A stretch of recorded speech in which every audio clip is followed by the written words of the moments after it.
Hello, adventurer. It's good to see you. You have made it to the morning grind.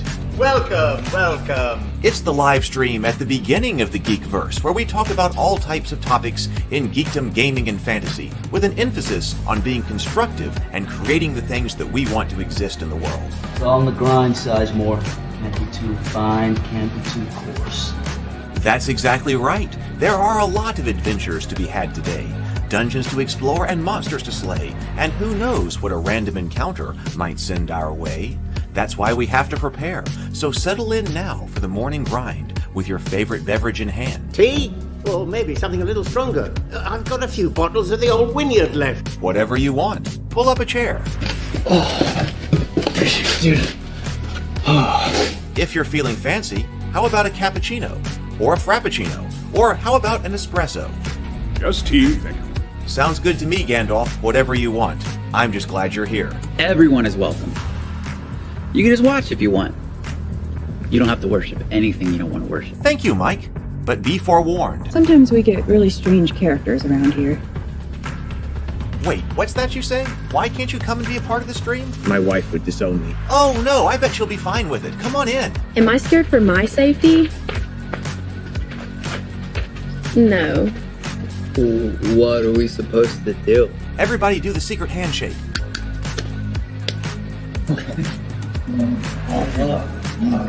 Secret cultist handshake. Oh, now do wizards who love each other.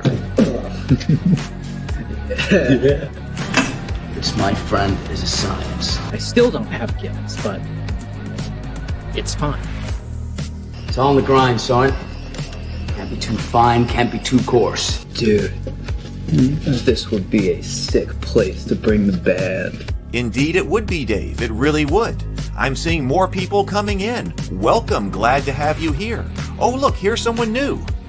Is this the cultist meetup? Yes it is. Come to hang out? Please accept me. I have nothing else. Okay, we accept you. Everyone's welcome here. Brought some snacks. Well, that makes things even better. You want some coffee? I don't drink coffee. You sure?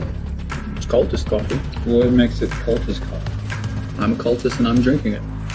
Oh. Then I'll have some. What exactly is going on here? I'm seeing more people coming in. Welcome. It's so great to have you. Oh, and look, here comes another stranger. Can we help you? Yes, fellow cultists. I could really use some food. Oh yeah? Welcome. We have donuts. Oh, it's me. I'm glad I'm here. I'm sure you have a few questions for me, though. What's your name? Who do you work for? What god do you worship? Great questions, Rob. I'm Steve King, and I worship Nyarlathotep. No, not really. I'm just Heath, and I won't be worshiping anything this morning. But I will be your host. Welcome to the office. We're going to have a great time. I've got my coffee ready, because now it's time for the morning grind. If you could become a fish, that would be amazing. Then I could command you with my mental fish powers. Hey, everyone. Good morning. How are you feeling? I'm feeling very good. This morning. I have been up writing and working, so I hope that everybody is just as enthusiastic as I am. I feel like lots of great things are coming. Everything takes a long time to develop, but I'm feeling like, man, that I think things are going to happen. I think we're all going to make a lot of great things happen here. So that's how I'm feeling this morning. So I hope you are too. Good morning, grinders. Good morning, grinders. I love that PH. So welcome to my home, welcome to the office, and welcome to the morning grind this morning. We're going to look, I found the hard copy of the book over here. I was sitting under a bunch of other stuff last time. We're going to be continuing with this very crunchy advanced HeroQuest here, taking a look at some material on game mastering and hazards and things like that. We're continuing to do this analysis. We're studying a bunch of adventure games right now, or will be. This is our first one to kind of do an in-depth study on. We're going to go and do advanced or do Warhammer Quest as well. Doing some, we've certainly done our research here on this channel and on this show. We have been definitely with the study of all of the different RPGs and adventure games before we go on to actually make something. Probably done too much study. Hey, James Bacon. Good morning, James. Good morning, Robert. Good morning, Mike. Good morning, Jason. And PH. Great. Oh, and yeah, the Robert right here. So great crew this morning that we've got. Let's see. Robert says AI update combat mode now allocates XP upon slaying monsters. Separately, I made XP tables per class to keep doubling until level 9, at which point it increments levels that at level thresholds like first and second E. So it seems like Robert, we're following the Discord server as well. It seems like Robert has going to have the most advanced AI enabled D&D SRD that we've seen. It's going to be great. Hey, Tomocrat. Hey, we got Gamers Quest. People coming in. People are coming in. Good morning. Good morning, Sable. We got to do our breathe and sip. But let me show you what I got right here. Got kind of a different kind of thing here.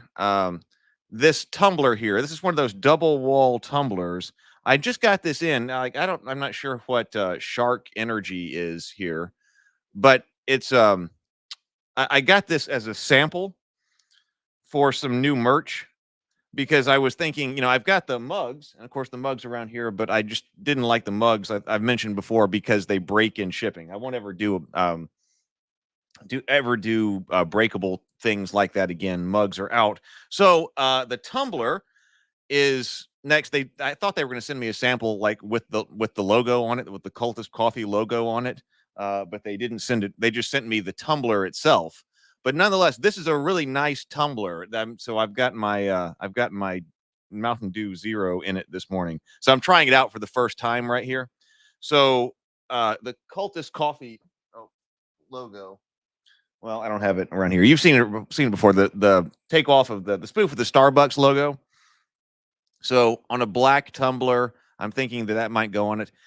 So I'm thinking about doing like a limited run of the tumblers with that to coincide with the Cultist RPG Kickstarter. So I'm evaluating the tumbler right now. They also sent a couple of other things. They sent this, so I guess it could go on this as well. Maybe you can get this in black. So this is I had never seen this before.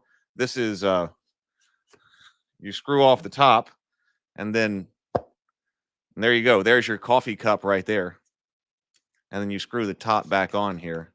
So they sent that as a sample as well. So that might be fun. I don't know. I kind of like the double wall tumbler, but this is kind of cool. It almost seems like something that the cultists would get out when they are at their would bring with them to drink coffee out of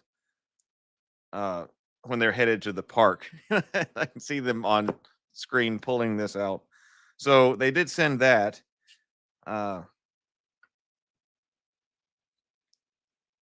Let's see what else. And they also sent this right here. So a notebook. Maybe I can get a notebook. This looks like, this looks like the Moleskine or Moleskine style notebooks right here. So I'm not sure if you can get that in black and then put the logo on it, but they sent that too. I'm not sure what color variations we've got, but they just sent me a bunch of those 3 different things. So I'm evaluating those right now.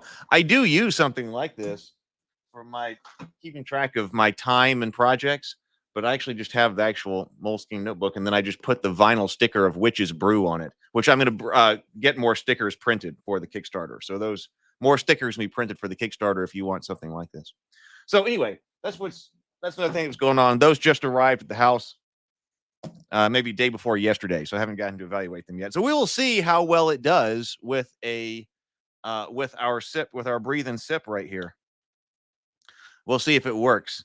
So, time for the mental health portion of the show. Let's do 2 deep breaths. 2 deep breaths, complete exhales, and then take a sip of your favorite beverage, whatever that is, from your vessel of choice. So, here we go. Let's breathe.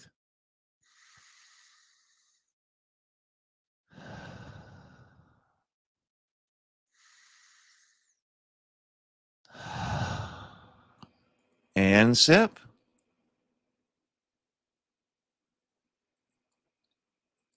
Ah.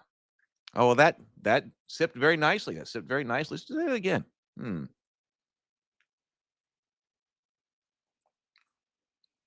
Yes. That does work. I think it would look nice with the green Cultist Coffee logo on it. So may move forward with that. I will talk to them later. All right. Let's see. Let's go ahead and bring up our main topic for today.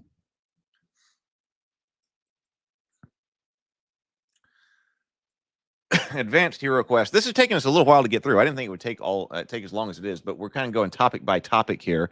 So if you are just coming in, we have been through. Let's see. We've been through the introduction, exploration turns, exploration, combat, and magic. Now we are looking at the Game Master. So let's go to the Game Master, because this game is, it does have a Game Master, which I believe Warhammer Quest does not. And I'm kind of looking at fully cooperative game design. But this game seemed to be kind of a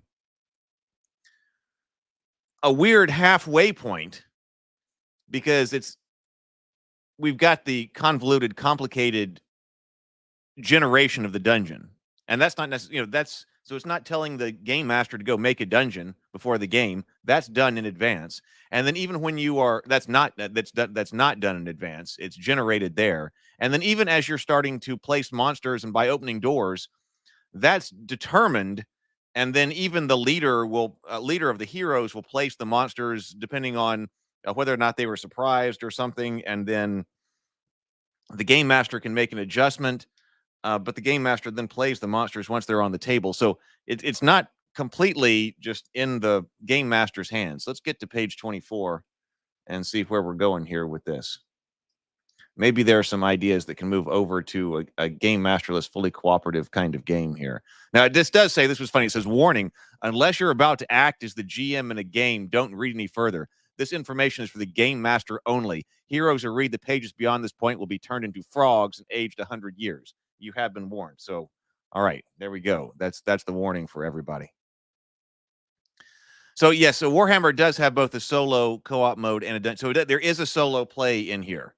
Yeah, that's a great point, which I specifically do want to look at, because there is right here, solo advanced HeroQuest, preparing for play, exploration turns, combat turns, Torbaro's Bane. So because it's got the weird kind of hybrid situation with its rules for the Game Master, you can go over to, it says here in the game, solo play. But I've been thinking as we were going that, yeah, gee, you could probably do this fully co-op.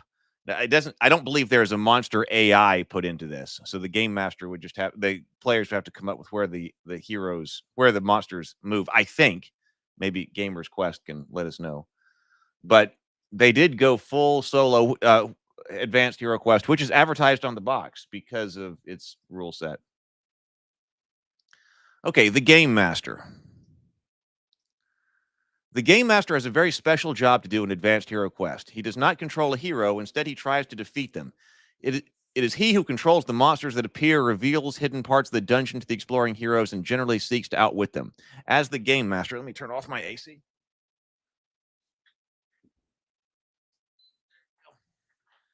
As the Game Master, it's your job to make life for the heroes as difficult as possible. So this is an adversarial relationship here.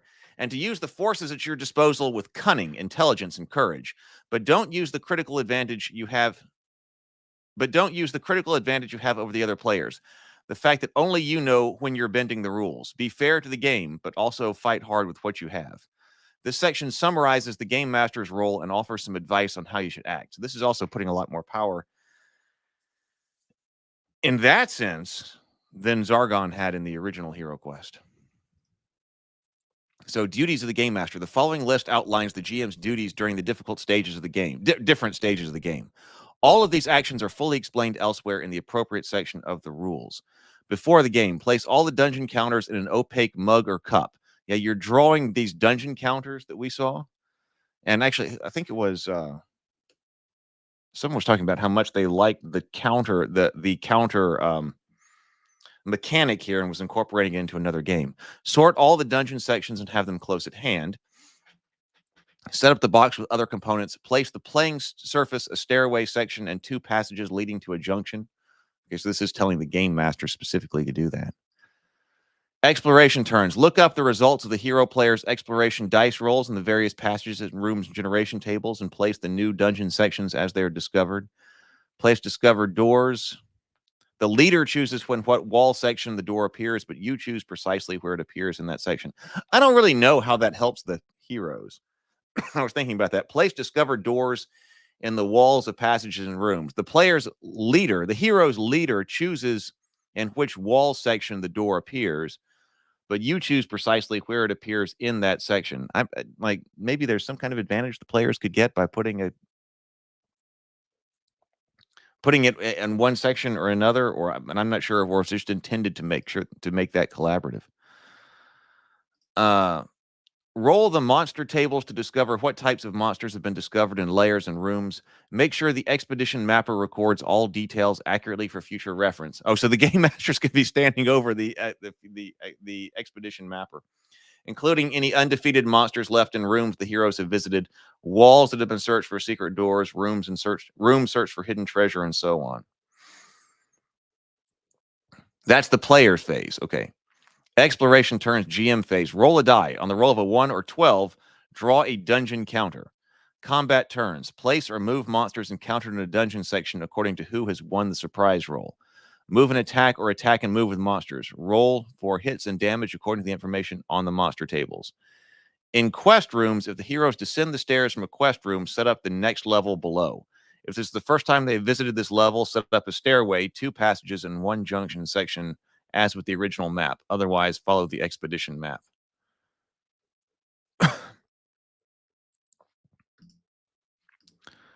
Okay, so what are these dungeon counters? The hardest thing for a novice GM is dealing with the opportunities presented by the dungeon counters. These are drawn in one of 3 ways. During the GM phase of an exploration turn, if you throw a 1 or 12 on the die, as the heroes begin exploring new dungeons, see character monsters below, and the result of heroes rolling on the secret doors or hidden treasure tables.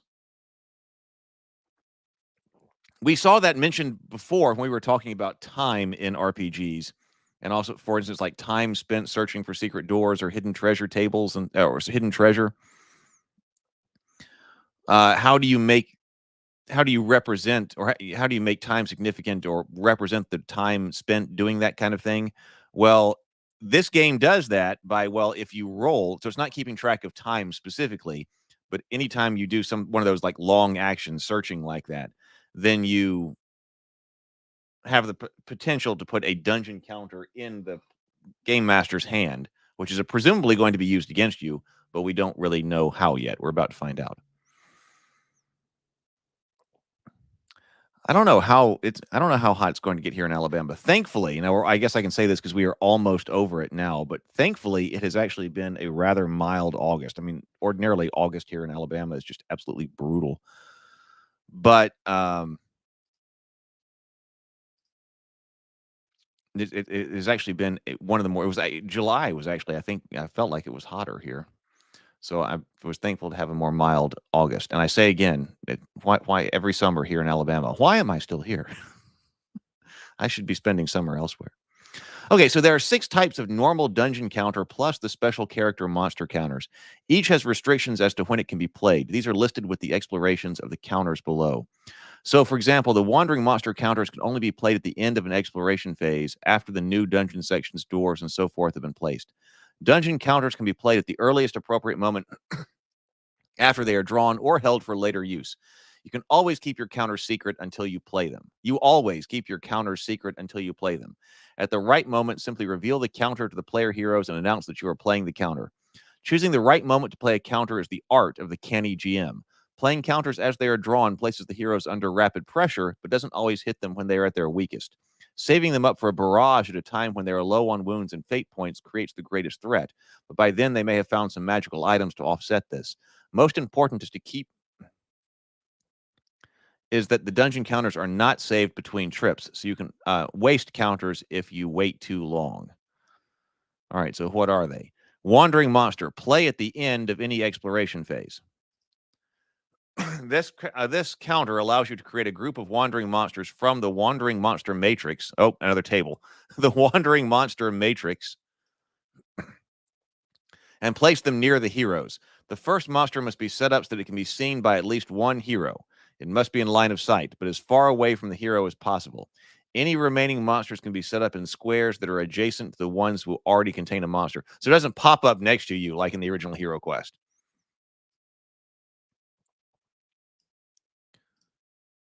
But that actually makes more sense. The first monster must be set up so that it can be seen by at least one hero, but also as far away as possible. I kind of like that wandering monster setup.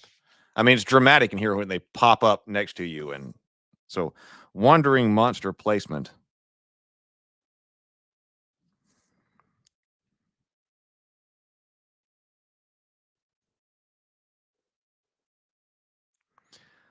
Within LOS of a hero, but as far away as possible.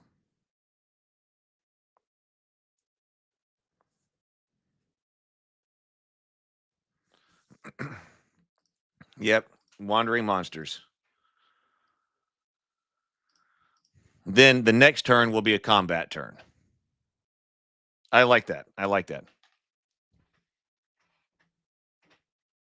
Oh, drop the cap to my pen. But the I like that because if you've got the distinction and then move immediately to combat turn. If that appears on an exploration turn, that's how it appears. It doesn't all of a sudden just pop up in the room next to you.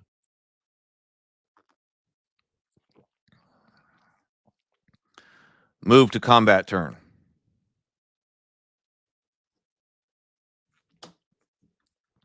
Ambush. Play at the start of any combat turn. Create a group of monsters by rolling on the Wandering Monster Matrix.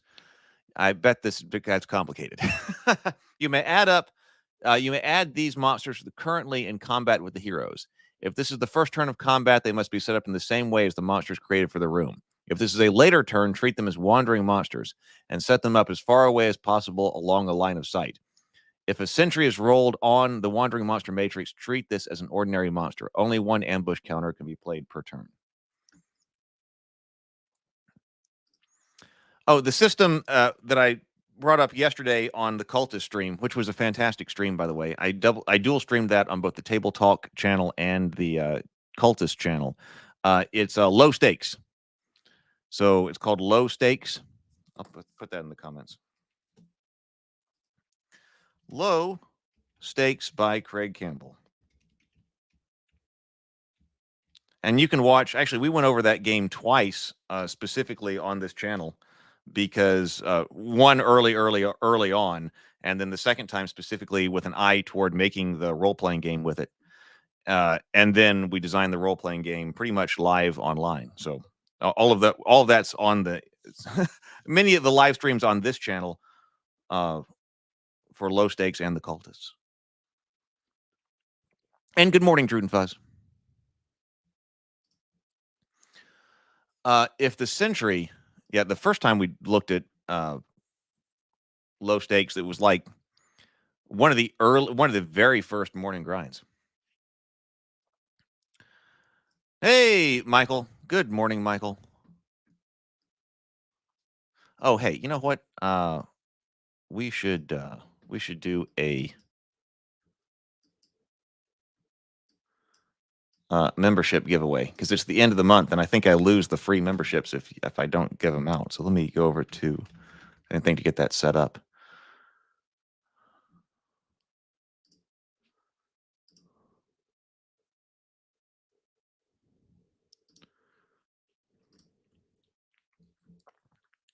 Let's see. Let's go ahead and do that for everyone who is here. Let's give away some memberships. Let's gift 5 memberships. Who gets them? Here they go. Dave S. Lynn. Oh, Lynn. Excellent. Lynn got one. The Briscoe, Access Your Inner Light, and Agile Monk. If you are lurking, please say hi in the chat. All right. So, okay. Ambush. So ambush. Okay, I also like that. So the ambush is worse than wandering monster. But I'm wondering if these kinds of threats, ambush, because I want time to be a function. Time as a constraint. And maybe there's some way to get more to escalate danger. Wandering monsters are one thing, but then later you get a whole ambush. Looks like, hey, Joel. Joel's lurking. Hey, here's to you, Joel. Joel says, hi, lurking here, working and listening in. That's the perfect way to experience the morning grind.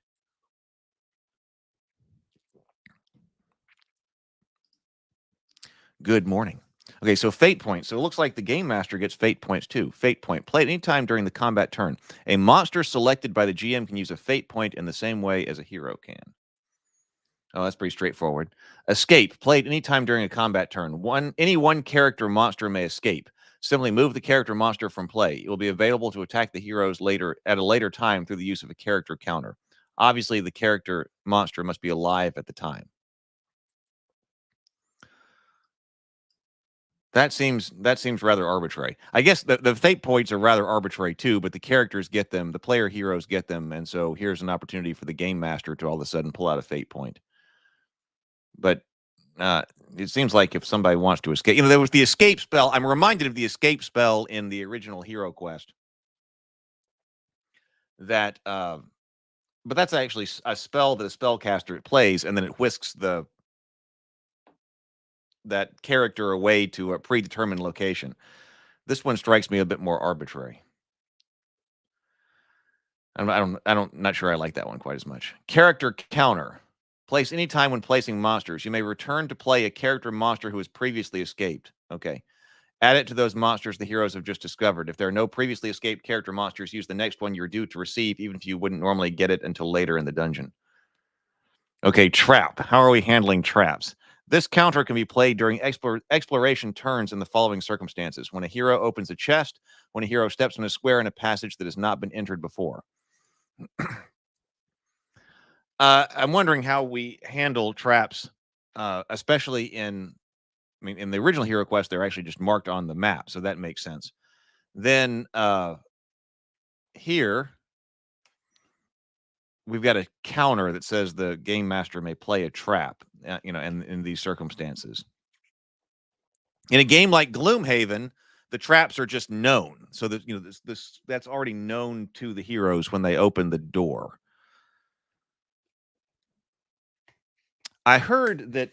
I was thinking with Gloomhaven. I was talking to my brother about this the other day. So he's been through a lot of Gloomhaven. I wish I had an opportunity to play Gloomhaven. He and his wife have like a little parlor set up off their bedroom where they play board games. And they had Gloomhaven set up for a long time, and then Frosthaven. Be nice to have a girlfriend around here who liked to play board games.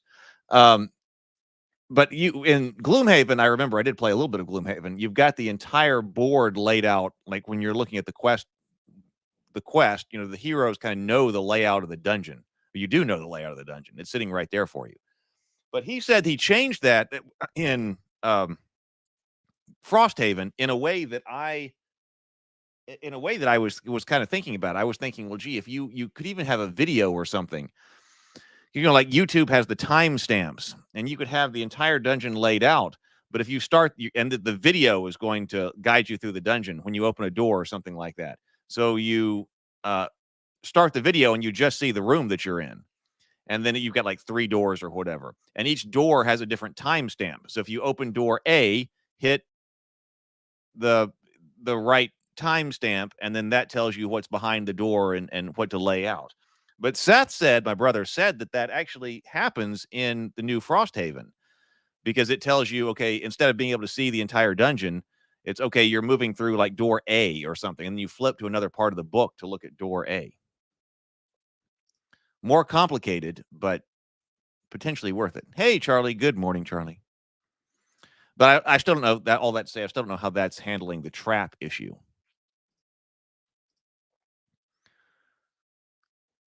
Because I think it's definitely less cool to all of a sudden, to be able to see where the trap is. I don't think that's the way I want to go. But also, we're not going to have the game master be able to play one. I don't know. We'll see. Character monsters. Also, there's going to be a purpose for the traps. Character monsters. These special counters do not work in the same fashion as the normal dungeon counters. Do not place them in the cup with the others. Keep them separate. The character monsters may be brought into play by more random means, but they will normally be made available to you each time the heroes commence exploring a new part of the dungeon. Each dungeon has its own set of monsters, depending on the type of monsters that are to be found there. For example, the quest for the Shattered Amulet, there are 6 character Skavens which may be encountered during the quest: an assassin, a plague monk, a plague censer bearer, a warlord with a rune sword, a warp weaver, and a white Skaven sorcerer. In the first dungeon, there are no Skaven characters. In the second, you take the first Skaven character. In the third, the next 2.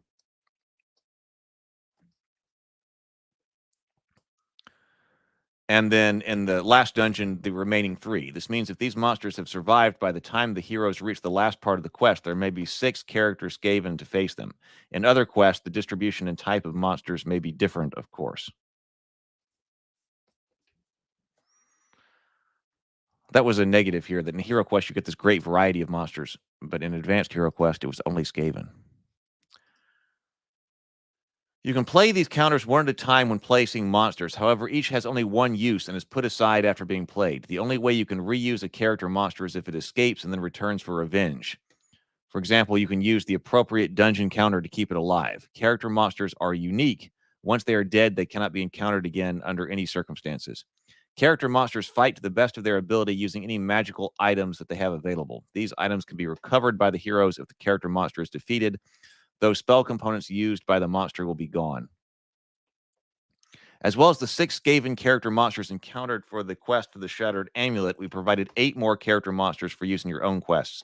You should decide which of these becomes available as you're plotting the quest.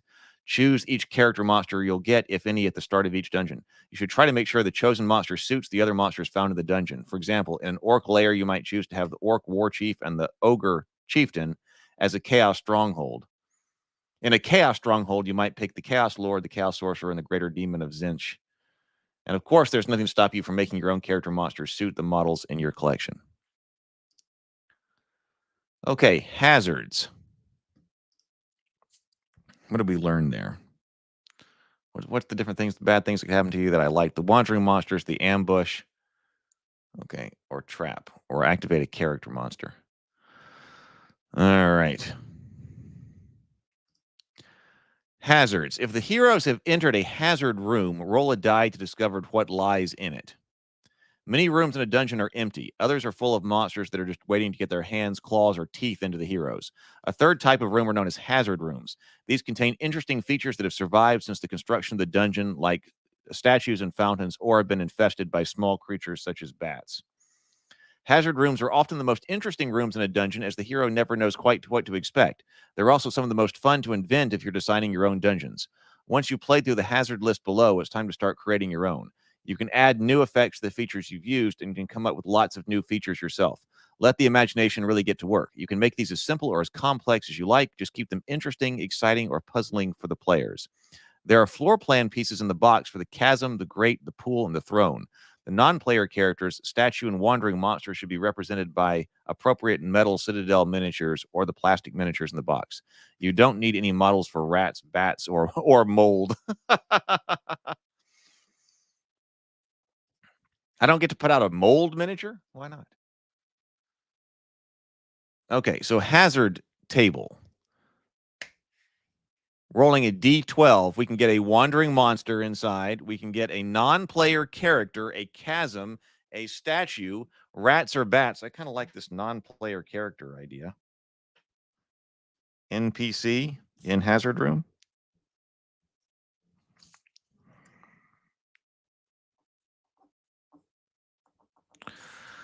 Rats or bats. Roll a die. If the score is even, the room contains rats. If it's odd, the room contains bats. Or mold. Okay, 6. So wandering monster, non-player character, chasm, statue, rats or bats, mold, mushrooms, grate, pool, magic circle, trapdoor, or throne.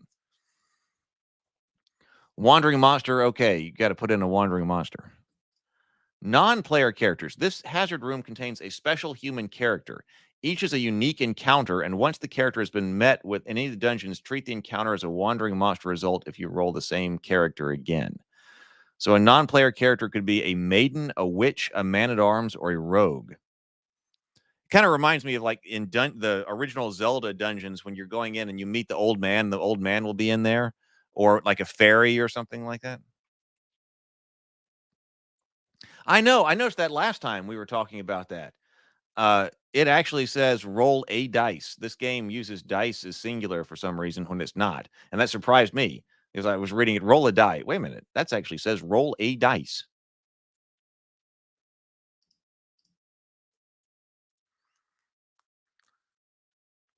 Yeah, so I'm not sure how that escaped this game, the edit of this game.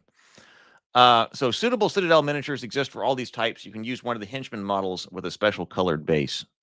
The maiden is a captive in this room guarded by a group of monsters. Generate the defenders. Oh, you also have to generate defenders. Okay. Generate the defenders on the wandering monster table. If the heroes defeat the maiden's captors and escort her back to the surface, her grateful father will award them with 100 gold crowns. She has a speed of 6, toughness 3, and 2 wounds. The monsters in the room will not harm her, but others might. The monsters in the room will not harm her, but others might. I guess that's if you're running away with her. They might decide to kill her instead. The witch is brewing dark potions down here. She should be placed in the room according to the normal combat rules.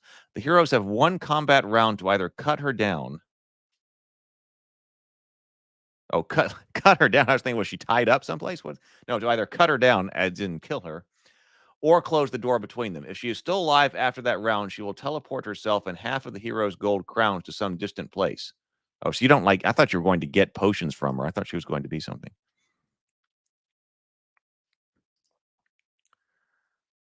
If she is still alive after that round, she will teleport herself and half the hero's gold crowns to some distant place. She has a weapon skill of 7, toughness 3, and 2 wounds. So you've got to kill her fast. The man-at-arms is here guarded by monsters. Roll on the wandering monster table to generate them. If the heroes defeat the man-at-arms guards and release him, he will become a henchman for the current leader. See the Between Expeditions section for the man-at-arms characteristics. The rogue is here alone. He will ask to stay with the heroes until they leave the dungeon. They may refuse, but if they accept, they may not attack him later. The rogue has the same characteristics as the sergeant. He will serve the current leader as a henchman. If he is present at the time when the heroes try to spot or disarm a trap, subtract 1 from the hero's die roll. If the rogue is still alive at the end of the expedition, roll a die. 1 to 2, the rogue steals all the hero's money. 3 to 4, that's a lot. Steals all the hero's money. 3 to 4, the rogue steals half their money. 5 to 10, the rogue attempts to steal their money but fails. 11 to 12, the rogue decides he likes his new friends and remains his current employer's henchman. Treat him as a normal sergeant henchman from now on. Sensible leap.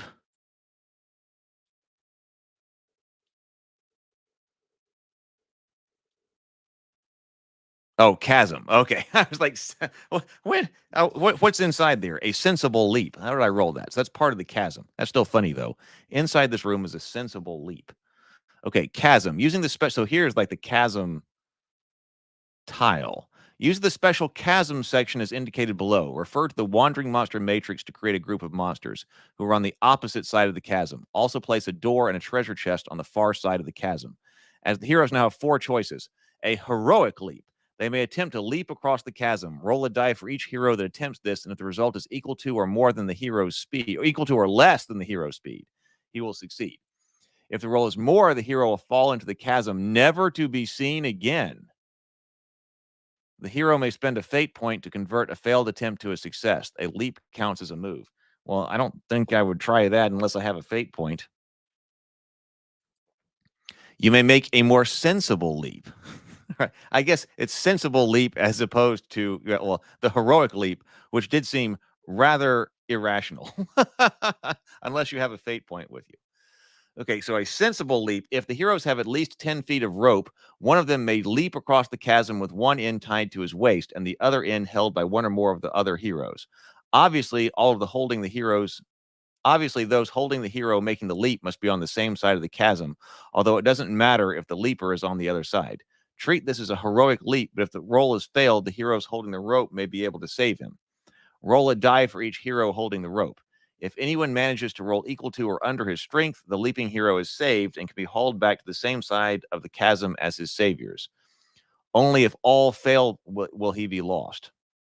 A sensible leap counts as a move for all heroes involved.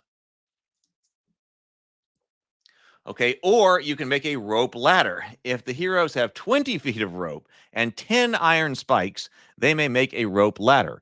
One player must manage to make a sensible leap across the chasm as above, but all the remaining heroes will be able to cross safely via the ladder.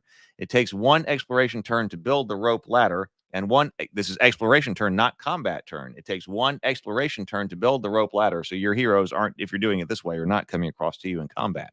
I kind of like that.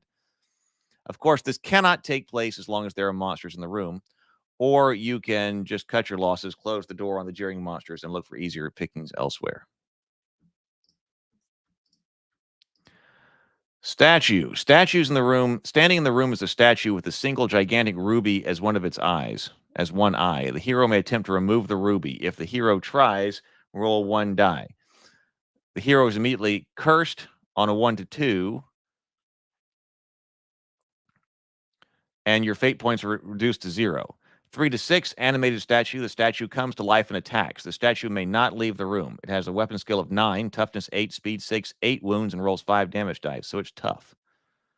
7 to 11, transformation. The statue transforms into a Skaven warlord sentry. See the monster reference tables for details. The warlord may not leave this room, but he may open any other door to seek help. Or 12, nothing happens. It's worth 400 gold coins.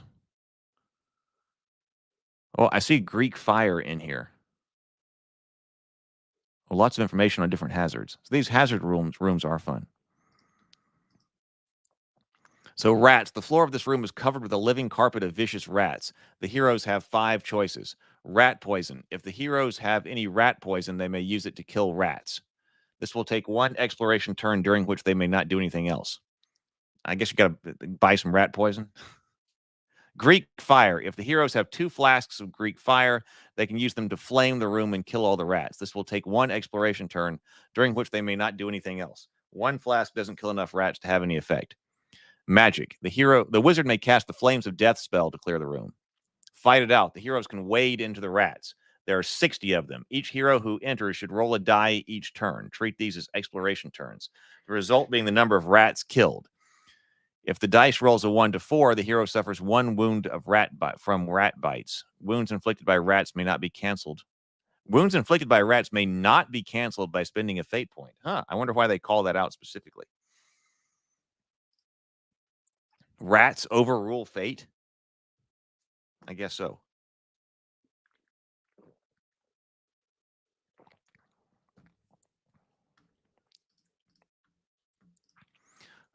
So slam the door. The heroes can slam the door and leave the rats to it. The expedition mapper should record the fact there are undefeated rats in here. Or bats. Hanging from the ceiling are a flock of blood-sucking bats. The heroes have 5 choices. Screech bug. If the heroes have a screech bug, and who doesn't bring one of those, they may use it to kill the bats. This will take one exploration turn, during which it may not do anything else. Once used, the screech bug must be discarded. Greek fire. If the heroes have 2 flasks of Greek fire, they can use to flame the room and kill the bats. Magic. You can use Flames of Death. Fight it out. Or fight it out. Let's see. The GM rolls a die, divides the score by 2, rounding up. The result is the total number of wounds inflicted on those heroes who have entered the room, which may be divided as evenly as possible between them. The GM decides what to do with any odd points. Fate points may not be used to stop these wounds. So if you choose to fight it out, does that also clear all of the bats? Or you can slam the door. Michael says someone should tell Indiana Jones. He clearly used fate points on the rats below the library. Yes. Oh, yeah. He was involved with some rats.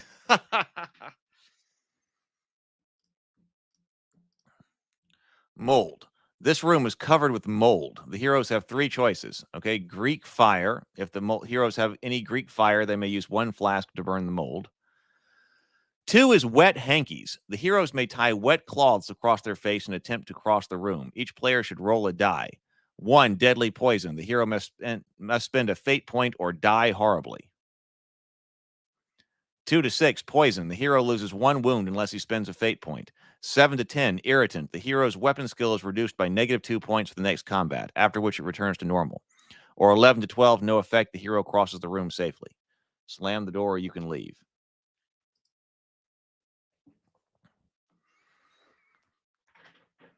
See, some of these things like could be rolled on in advance to use to generate a dungeon. Like we're talking about tables with like Shadow Dark and things like that. Yeah, it doesn't say anything about bleach. Mike says, I find bleach to do well at killing mold. It didn't say anything about, do the heroes have a bottle of bleach? So this room contains magic mushrooms on mushrooms. Roll a die to discover how many. The heroes may pick some if they wish, but each time one is eaten, roll a die to see what it does.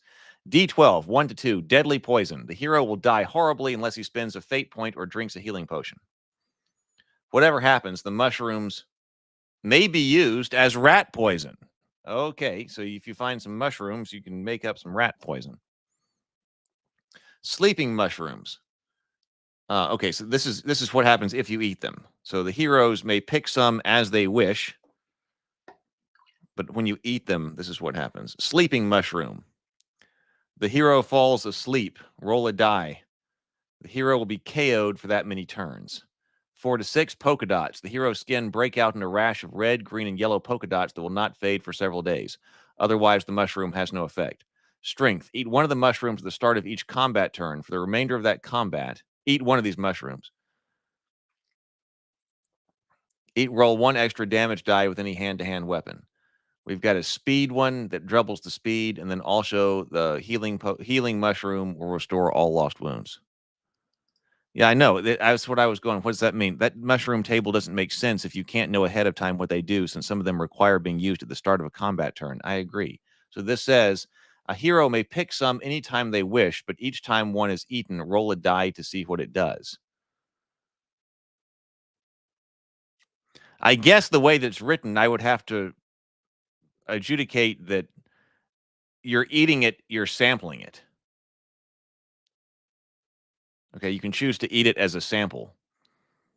And that if it's deadly poison, it's deadly poison. If it's a sleeping mushroom, it's a sleeping mushroom. If it's polka dots, that's polka dots. But that you find out if it's strength, speed, or healing, and you can take it with you. I guess that's, yeah, that doesn't quite make sense.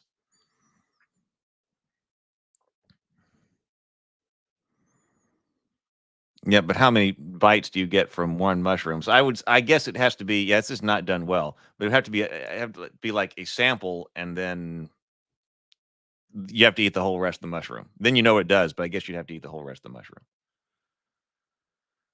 The grate. There is a grate in the floor of this room. The GM can place it on any square. If a hero is moved onto that square, he can see beneath the grate that there is a room. This should be rolled up on the room table type in the normal way. The room is between dungeon levels. It has no other exits unless the quest specifies this. For instance, in the Shattered Amulet, if it was a quest room, it would automatically have stairs leading down to the next level. If there are monsters in the lower room, they are prisoners of the powers holding them in this dungeon. They are accused of cowardice. There are no special types among the prisoners. Use the total number of monsters generated, but change any special types to normal monsters. Despite being prisoners, the monsters are not traitors to their race. They fight just as fiercely as the other monsters in the dungeon. However, having no weapons, they only roll 1 damage die. If they lift the grate to enter the room below, the heroes add +2 to their surprise roll, but don't add the modifier for the elf. Only 1 hero or henchman may enter or leave the lower room per combat turn. The heroes need a rope to get back out of the lower room. If they all enter without rope, they're stuck down there and will no doubt die a horrible death when the guards come back to check on their prisoners. The GM may play a wandering monster or character monster counter to bring more monsters into the hazard room, even if all the heroes are in the lower room, effectively cutting them off if no one's left to guard the opening. They can still climb out with a rope once per turn, but this means the first one out has to face all the monsters in the room above. Okay. Pool. Any hero may drink from a pool. The magic pool affects people in different ways each time they take a drink, so a separate roll must be made from the table below each time. Deadly poison. So the pool might be deadly poison and might be randomly for each hero. The hero must now drink a healing potion or die. 2 to 4, sleeping potion. Hero falls asleep. Roll a die. KO'd for that many turns. Luck. Hero receives a temporary fate point, which may only be spent at any time during this expedition only. Or healing, all the hero's wound points are restored.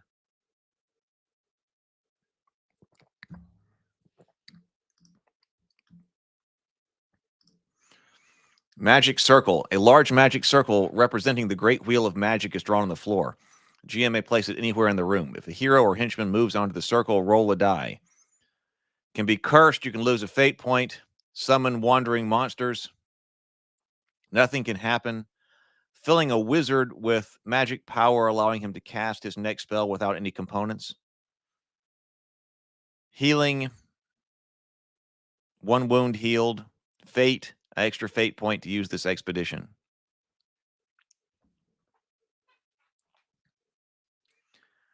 There's a trap door in the floor of this room. Trap door. The GM can place it in any square. The room has only one door, the one the hero is entered by. Do not roll for extra doors on the room doors table. If the hero opens the trap door, roll. Okay, we got a double table, a nested table here. 1, a trap. The trap door is trapped. Roll on traps. 2 to 3, room. There is a room beneath the trap door. It's the same as the room beneath the grate. See above. 4 to 6, crypt. A small crypt is located beneath the trap door. A hero may search the crypt as his action during an exploration turn. If he does so, roll to see what's in the crypt. 1 could be mold spores. Go to the mold table. It can be empty. There can be a gold ring. A crypt contains a skeleton wearing a gold ring worth 25 gold crowns. Or undead skaven. As the hero peers into the crypt, an undead skaven leaps out and attacks. Start a combat turn. The skaven surprises the hero. The undead skaven has a weapon skill of 8, toughness 12, speed 6, 1 wound, and 6 damage dice. Or the maze. Oh, this is interesting. The maze. It says, if you have a copy of HeroQuest, the trapdoor opens onto a set of stairs that lead into a maze-like sub-level. Use the HeroQuest board for this. See the HeroQuest section for how to do this. If you don't have a copy of the HeroQuest, the heroes find nothing. Ha! You gotta go get the other board game. 10 to 12 stairs. The trapdoor opens onto stairs leading down to the next level. If the quest calls for specific locations for stairs down, as in the quest for the Shattered Amulet, treat this as a room, see above.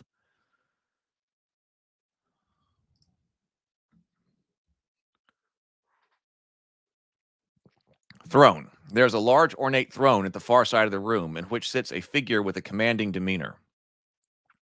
Roll up a group of wandering monsters on the Wandering Monster Matrix. The GM selects 1 to sit on the throne. As long as the chosen monster is still alive, he radiates power to the others.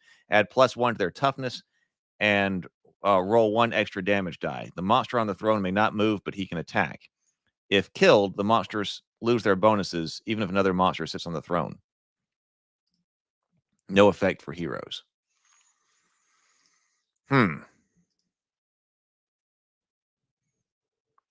Those were hazard rooms, they called them.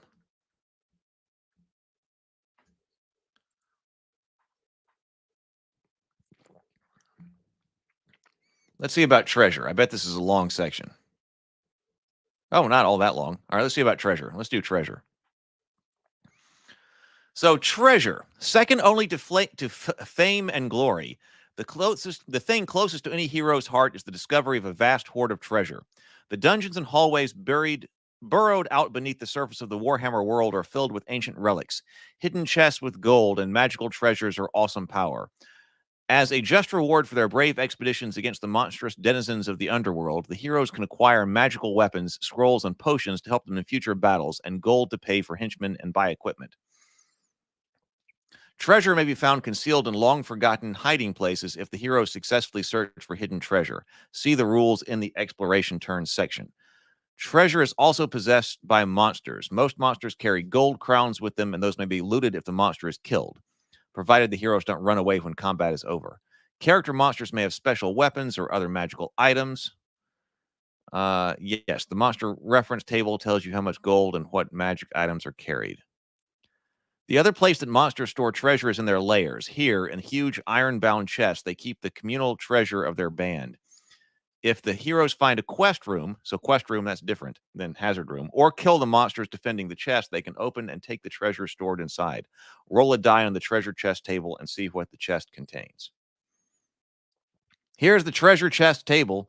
Treasure map, or 6 arrows, and that's 6 arrows again. 6 arrows would come up again. And 20 gold crowns, 10 feet of rope, and 30 gold crowns.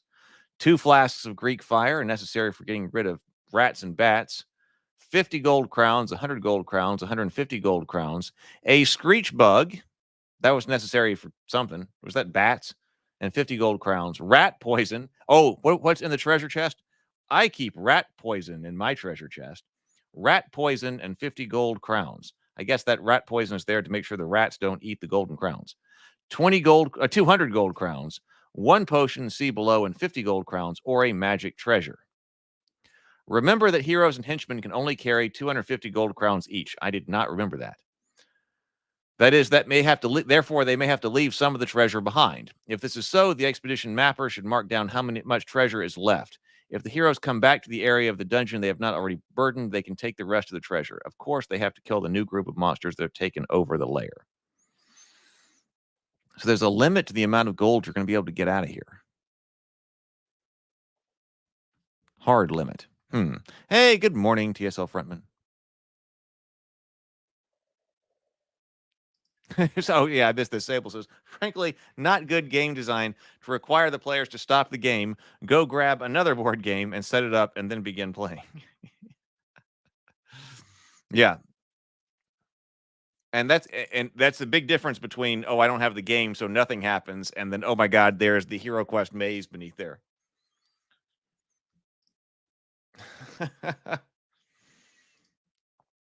So magic treasure. So that was the standard treasure. And if you roll a 12, roll 2 dice and consult the magic treasure table. Magic items are the most valuable types of treasure the heroes can find. Unlike gold crowns, they can't be exchanged for heroes or henchmen, but they make heroes more powerful and far more useful in the long run. There are limits to the number of certain types of items the hero or henchman can carry. For instance, he can only wear 1 type of armor, only carry up to 3 weapons, and have on no more than 1 ring or amulet at a time, and so forth. This means the heroes may have to leave behind non-magical equipment or even magic items that are less powerful than those that have just found anything. Anything left behind should be marked on the expedition map. So you're rolling 2d12 on the magic treasure table.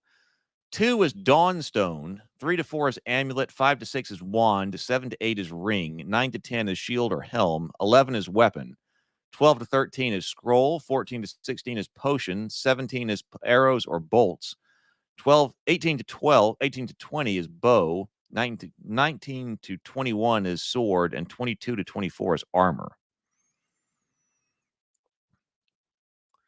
The Dawnstone is a potent magical talisman. It contains 1d12 fate points that can be used by the owner in the same way as normal fate points. The Dawnstone does not regenerate fate points between trips. Once it's used, they are lost. Well, that could be really good. Highly random. Highly random.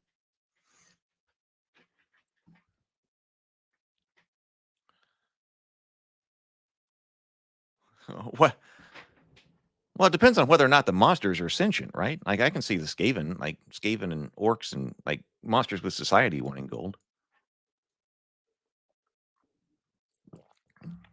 But can be used to lure in, tasty adventurers. They know that, hey, it's their bait. So that Dawnstone, that seems like that could be really powerful. It's highly random because it's a 1d12 fate points. But if you got a high number of fate points, that sounds like that would be a massive bonus in this game. Of course, it's difficult to roll because these treasures are being randomly generated. You have to roll a 12 on the treasure table to get down to magic, and then a 2 on 2d12. And then roll a d12 again to see how many fate points it's got. Magical amulets. There are 2 kinds of magical amulets. Roll a die. An even number means amulet of iron. The other means amulet of protection. Amulet of iron. If a spell is aimed at a hero wearing an amulet, or he is in the area of effect of a spell, roll a die. On the roll of a 9 or more, the spell has no effect on the hero. Note the amulet works even if the hero wants to be affected by the spell. Nice. So you become magic immune, and that is to beneficial magic as well. Amulet of protection. Anybody wearing this amulet of this type has the toughness increased by 1 point, in addition to any benefits of armor, etc.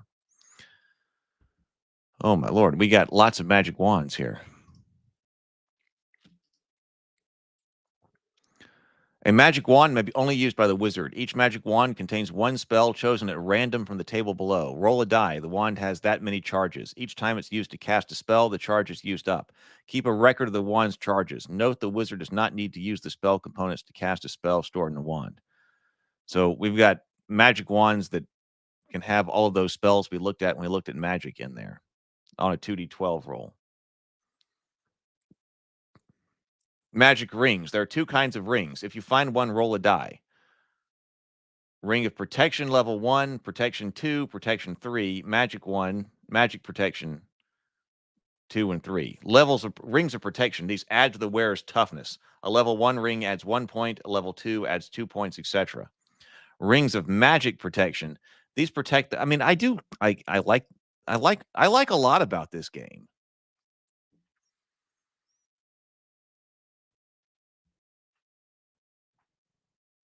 I mean, I appreciate the crunch here. And the treasure tables. There's a lot that needed to be simplified and streamlined, though. So the rings of magic protection protect the wearer from spells. A level 1 ring cancels the effects of a spell if the wearer can roll an 11 or 12. 2 cancels the effect of a roll of 9 or higher. The level 3 rings work if the wearer can roll under his intelligence score. Only 1 ring can be worn at a time. We've got shields or helm, magic shield, magic great shield, dwarven shield, magical helm, dwarven helm. So it increases your toughness, but decreases your ballistic skill and your speed in the case of the magical great shield. Yeah, exactly. Mike says, I feel like it needed a second edition to iron out some rough spots. I do too.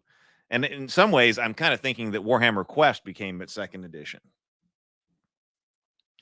But yeah, it feels like it needs another pass. Magic scrolls. Oh, scrolls can only be used by the wizard. That's different. In HeroQuest, anybody can use a spell scroll. A scroll will hold spells of each which can be cast once, after which the writing of the scroll will fade. Generate the spell with a separate roll in the given table for wands. Don't use components. Spell components. Magic potions. There are 2 types of potions. Roll a die on an even number. Even odd is also very old school. Doing a lot of even odd. Strength potions. They may be drunk by a hero at the start of any turn. His strength is then increased by +2 points. The number of damage dice he rolls for any hand-to-hand weapon is increased by +2. The effects of the potion last for 3 turns and then wear off. Healing potions. The healing potion may be drunk by a hero at the start of any turn. It may be given to an unconscious hero by another as long as neither is in the enemy death zone. Healing points restore a hero's wounds to their starting level from the beginning of their next turn. Healing potions will not restore heroes who have died. So that's interesting. Healing potions restore a hero's wounds to their starting level from the beginning of the next turn. So that's telling you it's not instant. But it takes him that turn to recover, and then the next turn is up. I guess that's what it's saying. Healing potions will not restore heroes who have died. Note that some hazards require a hero to drink a healing potion or die.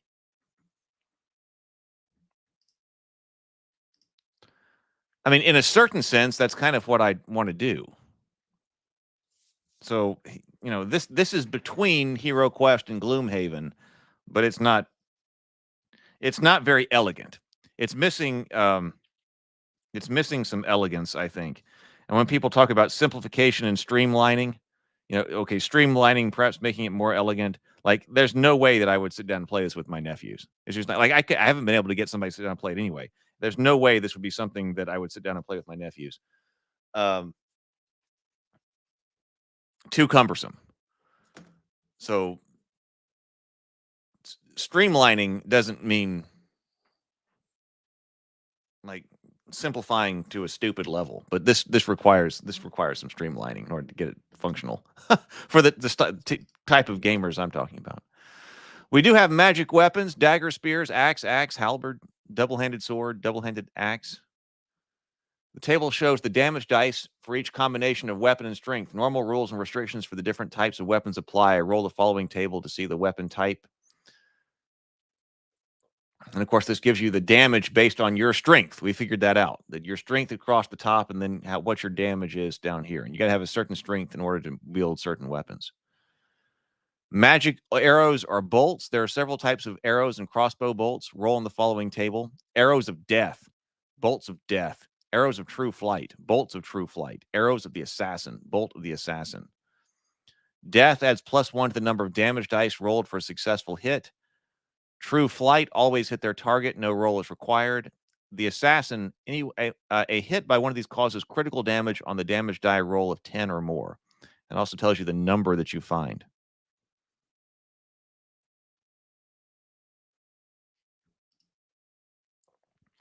Magical bows, range and damage dice, short bow, long bow, crossbow, elven power bow. Magic swords. Oh, this wasn't just standard magic swords. Magic swords are rated for their additions to weapon skill and strength. In other words, to the accuracy of their use and the damage they cause. First, roll a die to determine what type of sword has been gained. A sword, different types of swords, or a rune sword. A wizard may not use a sword unless it is a rune sword. Rune swords gain +1 to weapon skill and +2 to weapon skill and +2 to strength. You've got all kinds of varieties about combinations of weapon skill and strength. And then magic armor. Magic armor may be worn by any hero except the wizard. Roll 2 dice on the table to discover the type: leather, chain, plate, mithril, enchanted, dwarven, elven. Different modifiers to speed, bow skill, and toughness. Some of these are large increases. +5 for enchanted armor of some kind. +5 for dwarven armor as well. The enchanted armor gives you +5 toughness and no reduction in speed or bow skills. That one would be highly sought after. Very random to get, of course, still.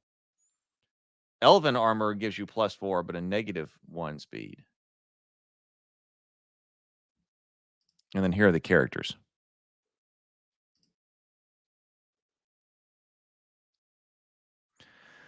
And then all of the reference tables for the bad guys. So Skaven Warrior, Skaven Sentry, Skaven Champion, Skaven Warlord. A lot of variety in bad guys here. Skaven Scryer Warp Weaver, Skaven Warp Thrower Team. I remember them. My brother had a Skaven army. Monster reference tables. And so this is all, this brings in anything from, or all kinds of things from Warhammer, right? Goblin archers, goblins, goblin archers, orc champion. Like, what's a goblin? Goblin. Weapon skill 5. Well, that's a lot more than I was expecting. Bow skill 5, strength 4, toughness 5, speed 6. Have we talked about bravery yet? I haven't really seen bravery come up yet. Is it used as like a morale roll? I don't think we've talked about that. Skeletons and zombies. Look, there's Femur. Ogre, troll, bloodthirster, minotaur, chaos lords, chaos sorcerer. GM reference sheet on passage. I'm glad you're going to need that. Make sure you have several of these reference sheets for all these tables here on rooms and treasure and stuff. Let's see. Traps come up next. And traps. Let's look at traps since we're kind of on game mastery. I've got a little bit more time. And then we'll start next time. We'll talk about between expeditions, which I do want to look at because I think that's an important part of a game like this. And the original HeroQuest is very light. Okay, buy things. What if we want a little bit more? This might give us too much, but we'll look at that tomorrow or on Sunday rather. But okay, so what's going on with traps?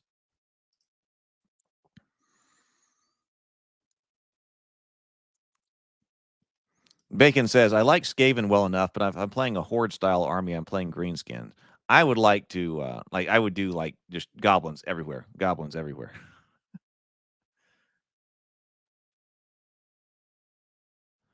Well, Gamer's Quest, okay, brings that up. Brings an idea here, like an unreliable potion. Right, yeah. So I guess another way to do that is to say that, hey, eat them. You always eat them right before combat. The mushrooms are simply intended to be eaten before combat, and it's either a boon to the combat or it's not, or it could kill you immediately. Right, like an unreliable potion. What's going to happen? Yeah, I guess it could be used that way. Yeah, that'd be another way to make that call. So traps. The ancient halls and tunnels of the underworld are often trapped. They prevent entry to old tombs, stop thieves looting treasure chests, and secure layers against invaders. Usually traps will be encountered when the GM plays a trap counter. This is one of the most useful of the dungeon counters, as a trap can dissuade the heroes from opening a treasure chest or entering a new part of the dungeon. Another way, so we haven't decided what trap it is. Another way to encounter a trap is if they are predetermined as part of the quest location. In this case, they are marked on the GM's map and the type of trap may already have been decided. Okay, so or you can do it in more classic HeroQuest style if you have a pre-made map, which it has not talked about yet. When designing your own quest locations, don't overuse traps. Just put in a couple here and there to give the heroes a surprise and keep them on their toes. You can either choose the traps when drawing the map or use the traps table to see what sort of trap has been set. The GM can play a trap counter during exploration turns, either when the heroes enter a room or passage they have not entered before or when a hero opens a chest. If the GM plays a trap counter, the heroes are allowed a chance to spot the trap, and if they're successful, they can try to disarm it. We already went over that. Whenever a trap counter is played, roll in the following table to determine the trap style. Okay, so Game Master plays a trap. Okay, but of course, we got to go to a table to figure out what it is. Use the first column when rolling for the trap found in rooms or passages, and the second column when rolling for chest traps. Room or passage right here. Chest over here. Roll which one? Trap, pit trap, crossfire, portcullis, poison dart, blocks, gas, man trap, spike, shock, magic, fireball, mind stealer, guillotine, or alarm. We have a chance to spot and a disarm trap, and a chance to disarm. To spot a trap, the hero must roll equal to or higher than the spot trap chance, which is not something which is standardized across all heroes. That's not something that's dependent upon your statistics like your intelligence. Oh, Mike says he likes the illustrations on this page. This one? Yeah, Mushroom Gamble.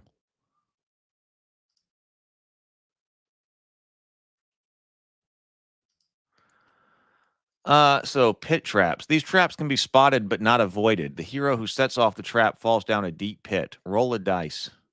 If the result is 9 or more, the hero loses 1 wound. The hero must score less than or equal to his speed on another die roll to climb out. Other heroes may leap over the trap if they can roll less than or equal their speed. If they fail, they fall in and must follow the routine already described. A portcullis drops from the ceiling. The GM may place a portcullis in any doorway to this room or across the room in any non-diagonal direction. The portcullis can be lifted, but each attempt takes 1 complete exploration turn, during which none of the heroes involved can do anything else. Roll a die, adding the strength score of all the heroes lifting the portcullis.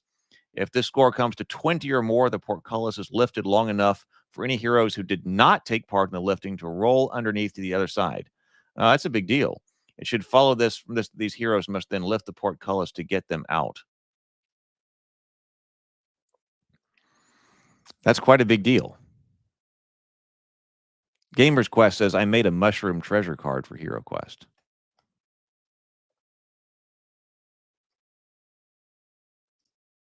Seems appropriate. Poison dart, fireball. A magic fireball will gather in the same space as the hero who set it off. Place the fireball template in the square. All models under the template suffer 5 damage dice of injury. For the next 3 turns after this, the GM may move the template 8 squares the direction he chooses and measure the effect again. Oh my God, there's like a chase you. It doesn't just explode, it chases you. Crossfire. The hero who set off the trap is hit by a number of crossbow bolts. Roll a die and divide the number by 4. Discover how many hits the hero and roll 3 damage dice for each bolt that it does. Once triggered, the trap has no further effect. We got a gas trap with mild poison, nausea, madness, strong poison, deadly poison. A large block of masonry descends from the ceiling onto the hero who tripped the trap. This is a block trap. Roll a die. If the roll is equal to or less than the hero's speed, he dodges the block and takes only 3 dice of damage from a glancing blow. If that's still a lot, though, it seems like. If the dice roll is more than the hero's speed, he suffers the full effect of 12 damage dice.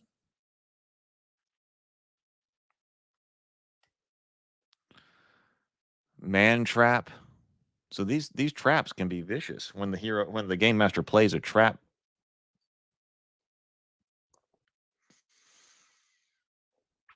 Guillotine. A blade snaps onto the hero's hand. This causes 2 damage dice of injuries. If this leads to any loss of wounds, the hero loses the hand and suffers the effects described under man trap above. So you can be dismembered in this from a trap. Oh, so your mushroom treasure card is roll a 1 toxic, lose 1 body point. On a 2, pass out, miss 1 turn. On a 3 to 5, restore 1 mind point. On a 6, restore 1 spell or skill already used in this quest. Otherwise, gain 1 body. Oh.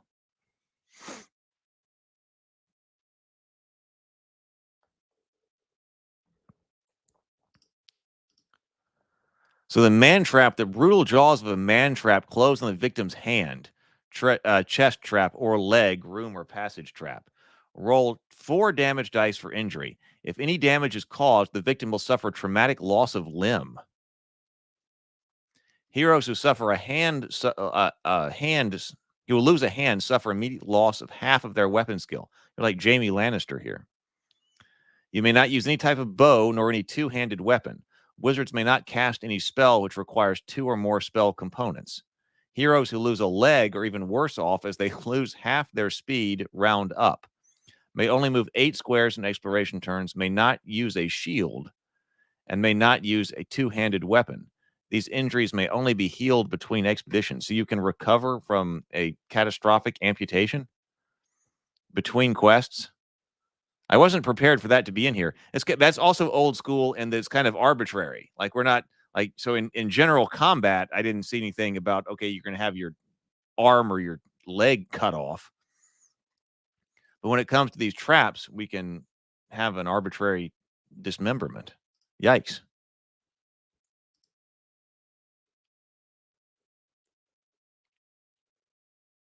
Or you can do an alarm and bring wandering monsters. Okay, so traps are vicious. Okay.